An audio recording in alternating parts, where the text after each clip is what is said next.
അങ്ങനെ ഇരുതല മൂർച്ചയുള്ള വാള തന്നെയാണ് ശോഭാ സുരേന്ദ്രൻ. ബി ജെ പിയുടെ മിന്നുന്ന തീപ്പൊരി നേതാവ് ശോഭാ സുരേന്ദ്രൻ എന്ന് വിലയിരുത്തിയിരിക്കുകയാണ് ഒരു വട്ടം കൂടി. അവരത് കൃത്യമായി തെളിയിച്ചിരിക്കുന്നു. അതായത് ആലപ്പുഴ ജില്ലാ സെക്രട്ടേറിയറ്റിന് മുന്നിലും പിണറായി വിജയൻ തന്നെയാണ് എല്ലാത്തിനും മുഖ്യപ്രതിയായി മാറിയിരിക്കുന്നത്. മുഖ്യമന്ത്രി പിണറായി വിജയനെയും പാർട്ടി സെക്രട്ടറി എം.വി. ഗോവിന്ദനെയും പൊരിച്ചെടുത്തിരിക്കുകയാണ് ഈ യോഗത്തിൽ. LDF കൺവീനർ AP ജയരാജൻ, മുൻ മന്ത്രി AK ബാലൻ എന്നിവർക്കെതിരെയുമൊക്കെ ആലപ്പുഴ ജില്ലാ സെക്രട്ടേറിയറ്റ് യോഗത്തിൽ വിമർശനമുയർന്നു. അതിവിചിത്ര വിലയിരുത്തലാണ് ഈ യോഗത്തിലുണ്ടായത്. ആലപ്പുഴയിലെ സ്ഥാനാർത്ഥി നിർണയത്തിൽ പാളിച്ച പറ്റിയെന്നും KC വേണുഗോപാൽ മത്സരിച്ചില്ലെങ്കിൽ ആലപ്പുഴയിൽ BJP സ്ഥാനാർത്ഥി ശോഭാ സുരേന്ദ്രൻ വിജയിക്കുകയും AM ആരിഫ് 3ാം സ്ഥാനത്തേക്ക് പോകുമായിരുന്നു എന്നുമാണ് യോഗത്തിന്റെ വിലയിരുത്തൽ.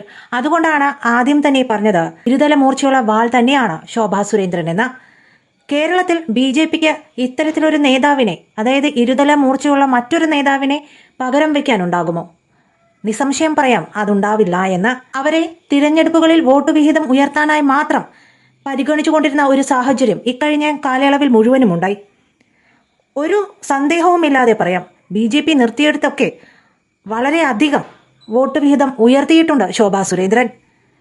അവർ എവിടെ നിന്നാലും ആളുകൾ അവരെ പിന്തുടരുന്നുണ്ട് എന്നുള്ളതാണ്. അത് ആ വാക്കുകളുടെ ദൃഢതയും അതിലെ ഒരു അതിലെ ഒരു നേരും നെറിയും ആവേശവും ഒക്കെ കൊണ്ട് തന്നെയാണ് ജനങ്ങൾ അവരെ നെഞ്ചോട് ചേർത്ത് നിർത്തുന്നത്. ആ നെഞ്ചോട് ചേർത്ത് നിർത്തുന്നതിന് പിന്നിൽ പാർട്ടിയോ ജാതിയോ മതമോ ഒരു വിവേചനവുമില്ലാതെയാണ്. ആലപ്പുഴയിൽ തന്നെ വെറും 50 ദിവസം മാത്രമാണ് ശോഭാ സുരേന്ദ്രന് പ്രവർത്തിക്കാൻ കഴിഞ്ഞത്.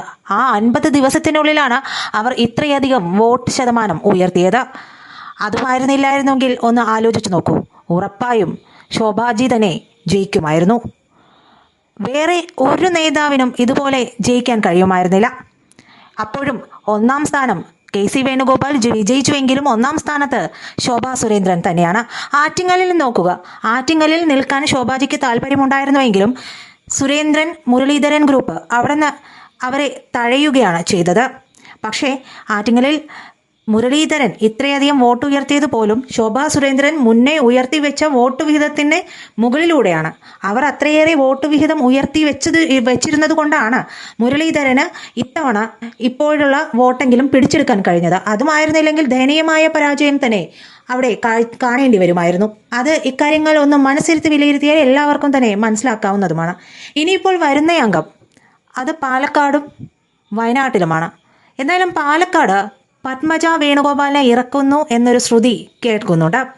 അവരെ തഴയാൻ എന്തായാലും BJPക്ക് ആവുകയില്ല. കാരണം തൃശ്ശൂരിൽ ഒരു ഘട്ടത്തിൽ ഒന്ന് താഴ്ന്നു നിന്ന സമയത്താണ്, സുരേഷ് ഗോപി ഒരു ഘട്ടത്തിൽ ഒന്ന് താഴ്ന്നു നിന്ന സമയത്താണ് K മുരളീധരന്റെ സഹോദരി കൂടിയായ K കരുണാകരന്റെ പുത്രിയും K മുരളീധരന്റെ സഹോദരിയുമായ പത്മജ വേണുഗോപാൽ BJPയിലേക്ക് വരുന്നത്. യാതൊരു മടിയുമില്ലാതെ അവർ സുരേഷ് ഗോപിക്കൊപ്പം പ്രചരണ പരിപാടികളിലൊക്കെ പങ്കെടുത്തു. ജ്യേഷ്ഠനാണെന്നൊന്നും നോക്കിയില്ല, കൃത്യമായ രീതിയിൽ മറുപടികൾ പറയുകയും ചെയ്തു. അത് BJPക്ക് ഒരു പരിധിവരെ ഗുണകരമായിട്ടുണ്ട്. അതുകൊണ്ട് തന്നെ അവരെ തഴയാനാകില്ല. ഗവർണർ പദവിയൊക്കെ നൽകുമെന്നുള്ള ശ്രുതികളൊക്കെ നമ്മൾ കേട്ടിരുന്നതാണ്. പക്ഷേ മുന്നിൽ ഒരു ഉപതിരഞ്ഞെടുപ്പ് നിൽക്കുന്നത് കൊണ്ട് തന്നെ ആ ഉപതിരഞ്ഞെടുപ്പിലേക്ക് അവരെ മത്സരിപ്പിച്ചാൽ എന്തുകൊണ്ട് പാടില്ല എന്നുള്ളൊരു ചിന്ത ഇപ്പോൾ BJPയിൽ ഉയർന്നിട്ടുണ്ട്. അതുപോലെ തന്നെ പ്രിയങ്ക ഗാന്ധി വരുന്ന ഒരു താരമണ്ഡലമാണ് വയനാട്. വയനാട്ടിൽ ഇത്തവണ സുരേന്ദ്രൻ തോറ്റു തുന്നമ്പാടി എന്നുള്ളതാണ് അവസ്ഥ.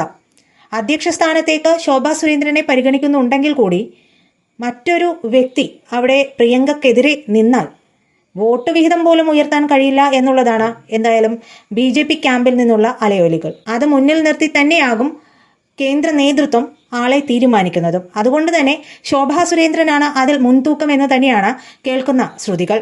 നമുക്ക് ഇതൊന്നും വെറുതെ അങ്ങ് പറയാൻ കഴിയില്ല എങ്കിൽ പോലും അതിനുള്ള സാഹചര്യങ്ങളൊക്കെ മുന്നിൽ കാണുന്നുണ്ട്. ശോഭാ സുരേന്ദ്രനും എതിര് പറയാൻ സാധിക്കില്ല. കാരണം ഇതുവരെയും കൃത്യമായ ഒരു അച്ചടക്കമുള്ള പാർട്ടി പ്രവർത്തകയായി തന്നെയാണ് അവർ നിലകൊണ്ടിട്ടുള്ളത്. അപ്പോൾ അവരെ അക്കാര്യത്തിൽ മാറ്റി നിർത്താനോ അവർ അങ്ങനെ അക്കാര്യത്തിൽ ഒരു നോ പറയാനുള്ള ഒരു വഴി തെളിയുന്നില്ല. അധ്യക്ഷ സ്ഥാനത്തേക്ക് ശോഭാ സുരേന്ദ്രൻ വരണമെന്നും നിയമസഭാ തിരഞ്ഞെടുപ്പിൽ വമ്പിച്ച വിജയം നേടണമെന്നും തന്നെയാണ് ഇപ്പോൾ കേരളത്തിലെ BJP പ്രവർത്തകരുടെയും അണികളുടെയും ഒക്കെ ഒരു ആഗ്രഹം. അതുകൊണ്ട് തന്നെ ആ ആഗ്രഹ പൂർത്തീകരണത്തിന് കേന്ദ്ര നേതൃത്വം സമ്മതം മൂളുമെന്ന് തന്നെയാണ് പ്രതീക്ഷിക്കേണ്ടത്. അതിനുള്ള നീക്കങ്ങളൊക്കെ അങ്ങ് ഡൽഹിയിലും കേരളത്തിലുമായി നടക്കുന്നുണ്ട്. സുരേന്ദ്രനെ കൊണ്ട് യാതൊരു കാര്യത്തിനും കൊള്ളില്ല എന്നുള്ളത് വെറും കറിവേപ്പിലയാണ് എന്നുള്ളത് കേന്ദ്ര നേതൃത്വത്തിന് ഇതുവരെ കൊണ്ട് മനസ്സിലായിട്ടുണ്ട്. മുരളീധരനാണെങ്കിലും ഇക്കഴിഞ്ഞ തിരഞ്ഞെടുപ്പിന് ശേഷവും തിരഞ്ഞെടുപ്പിന് മുൻപുമെല്ലാം ചിലരെയെല്ലാം അവഗണിക്കാൻ വേണ്ടിയിട്ട് തടയാൻ വേണ്ടിയുള്ള ചില കളികളൊക്കെ നടത്തിയിരുന്നു. പക്ഷെ അതൊന്നും ഇത്തവണ വില പോയില്ല. അമിത്ഷായും മോദിജിയും മുരളീധരന്റെ വാക്കുകൾക്ക് യാതൊരു വിലയും കൊടുത്തിട്ടില്ല എന്നുള്ളത് തന്നെയാണ് അറിയാൻ കഴിയുന്നതും. അതുകൊണ്ട് ഉപതെരഞ്ഞെടുപ്പിൽ താരമണ്ഡലമായി നിൽക്കുന്ന വയനാട്ടിൽ ശോഭാ സുരേന്ദ്രൻ തന്നെ ഇറങ്ങുമെന്നാണ് സൂചന. അവർക്കൊരിക്കലും കേന്ദ്ര നേതൃത്വത്തിനെയും പാർട്ടി അണികളുടെയും ഒക്കെ ആഗ്രഹം കണ്ടില്ല എന്ന് വയ്ക്കാൻ കഴിയുന്ന ആളല്ല. അതിനൊത്ത് തന്നെ പ്രവർത്തിക്കുന്നയാളാണ് ശോഭാ സുരേന്ദ്രൻ. അവിടെ നിന്നാൽ ഉറപ്പായിട്ടും വോട്ട് വിഹിതം ഉയർത്താനും ഒരുപക്ഷെ വിജയത്തിലേക്ക് തന്നെ പോകാനും ഒക്കെ സാധ്യതയുണ്ട്. മുന്നേ കാലേ കൂട്ടി പ്രചരണ പ്രവർത്തനങ്ങൾ ആരംഭിക്കണം എന്ന് മാത്രം. ഇനി അതിന് തടയിടാൻ ചില ക്ഷുദ്രജീവികൾ പാർട്ടിക്കുള്ളിൽ നിന്ന് തന്നെ തലപൊക്കുമോ എന്നുള്ളതും കൂടി കണ്ടറിയേണ്ടതുണ്ട്. എന്തായാലും ശോഭാ സുരേന്ദ്രനെ വേണ്ട വിധത്തിൽ പരിഗണിച്ചില്ലെങ്കിൽ അടുത്തത് ശോഭാ സുരേന്ദ്രനിലൂടെ ഒരു തിരിച്ചടി BJPക്കും വന്നു ചേരും. അത് ആരുടെയും കുറ്റമൊന്നുമല്ല. കാരണം ഇത്ര നാളും യാതൊരു തരത്തിലുമുള്ള ഒരു പിടിച്ചുപറികളോ അല്ലെങ്കിൽ സ്വന്തമാക്കണമെന്നുള്ള ഒരു ആഗ്രഹമോ മൂലമൊന്നും അവർ ആരുടെയും ഒരു സ്ഥാനമാനങ്ങളും തെറിപ്പിക്കാനും മറ്റുമായിട്ടൊന്നും പ്രവർത്തിച്ചിട്ടില്ല. അപ്പോൾ അത്തരത്തിലൊരു നേതാവിനെ മാറ്റി നിർത്തുക എന്നുള്ളത് BJPയെ സംബന്ധിച്ചിടത്തോളം തിരിച്ചടി തന്നെയാണ്. എന്തുകൊണ്ട് BJP ഇതിൽ നിന്ന് മറ്റൊരു പാർട്ടിയിലേക്ക് ശോഭാ സുരേന്ദ്രനെ മാറിക്കൂടാ? അതൊന്നും ചിന്തിക്കാവുന്നതിനപ്പുറമൊന്നുമല്ല. കാരണം രാഷ്ട്രീയത്തിലൊന്നും ശാശ്വതമല്ല. അതുകൊണ്ട് ഇത്തവണ അവരെ പരിഗണിക്കുക തന്നെ ചെയ്യണമെന്നുള്ളതാണ് എല്ലാവരുടെയും ആഗ്രഹം. പരിഗണിക്കുമെന്ന് തന്നെയാണ് പ്രതീക്ഷയും. കേന്ദ്ര നേതൃത്വത്തിനും ശോഭാ സുരേന്ദ്രനോടുള്ള താല്പര്യം അത്രയേറെയാണ്. എന്തായാലും വരുന്ന തിരഞ്ഞെടുപ്പിൽ ചില മാറ്റങ്ങളൊക്കെ പ്രതീക്ഷിക്കാവുന്നതാണ്.